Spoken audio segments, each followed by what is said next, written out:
Hello everyone, it's me God Toys here, and today we'll be reviewing the DJI Osmo Pocket 3 camera that I am using to film right currently.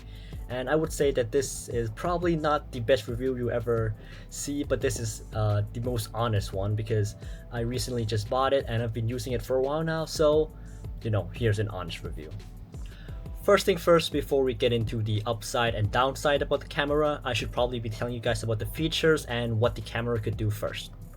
And actually, I did bought the creator combo, which it did come with a lot of toys and accessory, and I'll be showing it to you guys in a bit.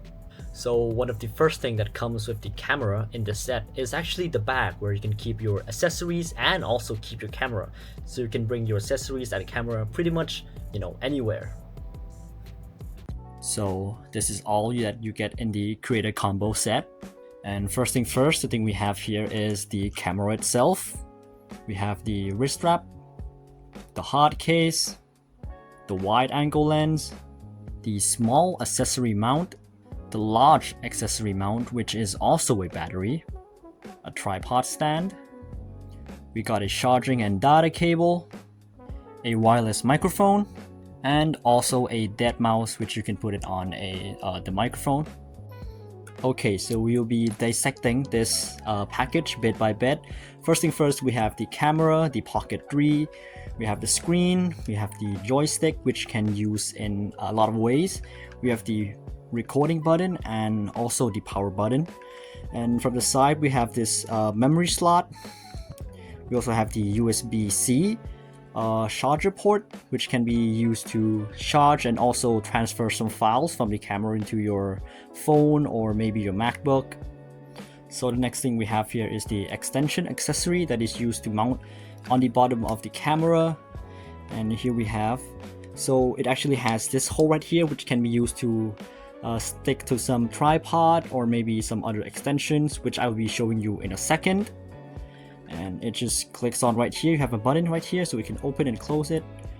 So we just stick it into the charger hole, and until you hear a click like this, like that. And the way you take it out is, well, pressing the button and it releases, and just pop it out. And next thing we have is the big accessory battery handle we have here. So it's really similar to a small one, but this one also is a battery, which can also use to charge your camera while you're filming. And you just pop it right in as the small one, and you can pop it right out like this. Next we have the wireless microphone, which you can press right here to open it up until you hear a buzz and it's shaking, until you see the blue light here.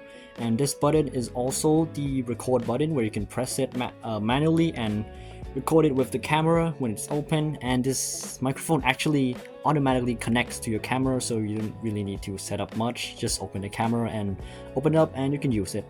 It also comes with a magnet where you can pop it on the back and maybe attach it to your shirt, so you don't have to see, or it's much easier. And next here we have the lens attachment, which actually makes the FOV wider. So how you put it on, you just pop it on right here. It's a magnet, it just pop it on. Next we have the dead mouse, where you can put it on your microphone right here in this port and pop it on, and it would make your voice maybe better in some windy place or stuff like that. And here we have the tripod accessory, which you can put it on right here. Just put it on and twist it, and like so you can set it up. But you do need to have the accessory on. It's either the small one or big one, it all works, so yeah. And lastly we have the hard case, where you can put your camera in like so. The good thing about this, it's really sturdy and really strong, and you can actually charge it while you put it in the case. And you can bring this pretty much anywhere, or most likely I would probably just leave it at home. And this is how I usually just keep my camera, just pop it right there. Okay, first thing first, there are actually two ways that you can open this camera. The first way is by pressing this button and holding it, and it will be turned on. Or the second way, which is pretty easier, is just to flip the camera and it will open automatically, and you can use any way you want. Personally, I do prefer pressing the button like so, but whatever ways work. So you can film it vertically and horizontally by just flipping it around like so, and by pressing in the bottom left corner you can change the mode like so. We got the panorama, we got the camera, we got the video, we got the low exposure, we have the slow-mo, and also the time-lapse. But personally for me, I do not recommend using this camera just to take picture. It's not that good. And when you slide up right here, you can actually change the quality of your video by 1080p, 2.7K, 4K, and you can also change the FPS from all the way from 24 to 60. But if you're filming on vertical, you can only set it at 3K max. You can set it at 1080p, 2.7, and 3K, and you can also set the FPS to 24 to 60. And if you press right here in the bottom right corner, you can actually turn the camera back like this, and also like that. And for the joystick, you can also use this to turn the camera up or down or sideways, left and right. And with the joystick, if you press it 2 times, it would actually put your gimbal on the middle like so. We just turn it back, and pressing it 3 times will actually turn the camera, like so, and pressing it again would just turn it back like that.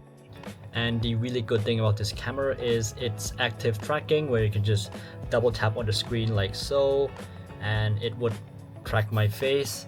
And when I turn around, it would try to make my face in the middle. You can use this on a lot of things, just it doesn't have to be a human face, pretty much anything. As you see, it's doing its job pretty well actually. And here for the part that I hope a lot of people is waiting for is my honest review, and we'll be going over the downside first. So I actually have 2 main downside for this camera. First thing first is this camera is not really good at capturing picture. It's not really nice. The color, the shading, or the brightness is not that good, and the quality might not also be that good. So if you're just buying this camera for the purpose of just capturing picture, I would not recommend it. And the second thing is it could be a bit fragile in some cases. I have read reviews, I have seen reviews, I've seen people talk about how this camera is a bit fragile, and personally I am really mindful when I'm using it and really careful because I do not want to break it.